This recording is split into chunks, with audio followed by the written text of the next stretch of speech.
চাঁদপুরে লাইটিং পদ্ধতিতে ড্রাগন ফল চাষ করে সফলতা পেয়েছেন উদ্যোক্তা নাসির উদ্দিন সরকার। তাকে দেখে আগ্রহী হচ্ছেন অনেকেই।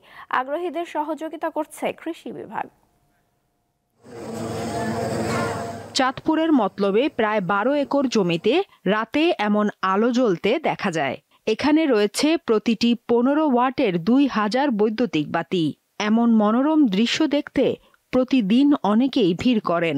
তবে এ বাতি শখের বশে নয়, জ্বালানো হয় ড্রাগন ফলের চাষের জন্য। উদ্যোক্তা নাসির উদ্দিন সরকার জানান, দিনের দৈর্ঘ্য কমে গেলে শীতকালে ড্রাগনের ফুল ধরে না। মার্চ মাসের শেষে ফুল ধরে। তাপমাত্রা বাড়লে ফল বড় হয়। জুন মাস থেকে বাজারে ড্রাগন ফল উঠতে শুরু করে। পাওয়া যায় নভেম্বর মাসের শেষ পর্যন্ত। সূর্যের আলোর ঘাটতি মেটাতে বৈদ্যুতিক আলোর ব্যবহার করছেন তিনি। এই লাইটটা যে বছর লাগাইছি সেই বছরই সেই 6 মাসে এই লাইটের টাকা আমার রিকভারি হয়ে যেতেছে।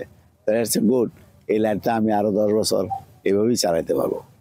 নাসির উদ্দিন অক্টোবর থেকে ফেব্রুয়ারি মাস পর্যন্ত ভোরে একবার এবং সন্ধ্যায় একবার 3 থেকে 4 ঘন্টা লাইটগুলো জ্বালান।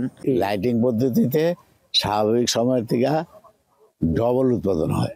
লাইট পদ্ধতি ব্যবহার করে ড্রাগন চাষ এলাকায় বেশ সাড়া ফেলেছে। এতে আগ্রহী হচ্ছেন অনেকেই।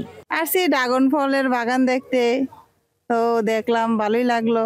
চাষ কেমনে করে এটি দেখলাম, বুঝছেন, দেখে এরপরে মনে করেন কেনাকাটাও করছি, মাঝে মাঝে কিনা নিছি, খাইছি ভালো।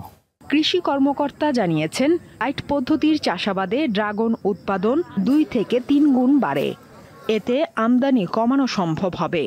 এখানে নতুন নতুন উদ্যোক্তারা এখানে আকৃষ্ট হচ্ছেন এবং আমরাও মোটিভেশন ট্যুরগুলো সেখানে করতেছি, কৃষকদেরকে নিয়ে যাচ্ছে, উদ্যোক্তাদের নিয়ে যাচ্ছে, যাতে তারা এই পদ্ধতিটা দেখে আরো বেশি আকৃষ্ট হতে পারে। তিনি জানান, ড্রাগন একসময় সুপার শপের ফল ছিল, যা এখন খুবই সহজলভ্য। দীপ্ত, বার্তা কক্ষ।